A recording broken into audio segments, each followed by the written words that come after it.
নারায়ণগঞ্জ সদর উপজেলার ফতুল্লা পাইলট উচ্চ বিদ্যালয়ের প্রধান শিক্ষক মোহাম্মদ আনোয়ার হোসেন বর্তমান মাধ্যমিক শিক্ষা কারিকুলাম নিয়ে তিনি বলেন, আমাদের আগামী প্রজন্মকে যদি আধুনিক বিজ্ঞান মনস্ক মুক্তিযুদ্ধের চেতনা ও বর্তমান সমাজ ভাবনার আলোকে ইতিহাস ও ঐতিহ্য সচেতন হিসাবে যদি গড়ে তুলতে পারে, তাহলেই নতুন শিক্ষা কারিকুলামের উদ্দেশ্য সার্থক হবে। এছাড়াও আমাদের প্রচলিত শিক্ষা ব্যবস্থার জন্য নিঃসন্দেহে ইতিবাচক পরিবর্তন বয়ে আনবে বলে তিনি বলেন। নতুন কারিকুলাম যেটা এটা হলো বাস্তবমুখী এবং এই যদিও নতুন অভিভাবকদের মধ্যে বা আমাদের সমাজে এরা যদি এখন গ্রহণযোগ্য হয়নি পুরোপুরি, তবে এটা আমার ধারণা যে এটাকে বাস্তবমুখী যদি করা হয়, ছাত্রছাত্রী যারা আছে তারা বাস্তবমুখী শিক্ষাটা পাবে। যেটাকে বলি আমার হাতে কলমে শিক্ষা। হ্যাঁ, প্রত্যেকটা জিনিসের একটা খারাপ দিকে আছে, তো খারাপ দিক এটা যে নাই তাও না, কিন্তু ভালো তুলনায় খারাপ দিকটা কম। আর যেহেতু নতুন, এটা পরিমার্জিত হবে, সংশোধন করা হবে এবং সংশোধন পরিমার্জিত করার পরে এটা ছাত্রছাত্রীদের মধ্যে গ্রহণযোগ্যতা পাবে এবং আমরা মনে করি এটা যে ছাত্রছাত্রীদের সুফল লাভ করতে হবে। আমাদের বর্তমান যুগে যে শিক্ষার্থী যারা, এরা কিন্তু মোটামুটি ফাঁকি দেওয়ার চেষ্টা করে। ফাঁকি প্রবণতাটা বেশি এদের মধ্যে।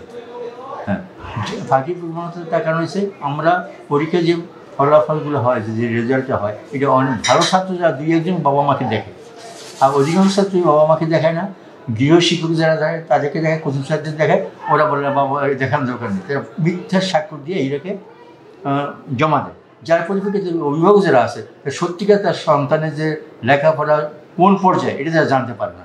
এদেরকে জানানোর জন্যই, সচেতন করার জন্যই আমাদের এই অভিভাবকটা। আগামী এবছরের জন্য আমার খারাপ হয়নি, তো আমরা আশা করবো আগামীতে আমরা শতভাগ চেষ্টা করবো। জি স্যার, এই নতুন যে কারিকুলাম যেটা, সেক্ষেত্রে শিক্ষকদের কি কোনো প্রস্তুতি নেওয়ার দরকার আছে এবং তাদের ট্রেনিং কোন পর্যায়ে আছে এবং ক্লাসে কি এবং আমার স্কুলে যারা শিক্ষক আছেন তারা সবাই ট্রেনিং পাইছেন, একবার না একাধিকবার, এবং এরা মোটামুটি ট্রেন্ড। আর গতকালকেও ইন্সপেকশন আসছিলেন, তারা প্লিজড যে আর এদের যে মানে মোটামুটি, যদিও এটা খুব ব্যয়বহুল এই পদ্ধতির করা, তারা আছে ছাড় করা বা পরীক্ষা নেওয়াটা, কিন্তু ছাত্রছাত্রী যাতে না হয় এই জন্য আবার বিকল্প পদ আছে যে অল্প মূল্যের উপকরণও ব্যবহার করা যাবে। যেমন ক্যালেন্ডারের পাতা, পুরানো কাগজ, সংবাদপত্র, এগুলোও আমরা শিক্ষার উপকরণ হিসেবে ব্যবহার করতে পারি। যেমন একটা আছে গতকালকে ছিল পরীক্ষায়, A4 কাগজ দিতে হবে।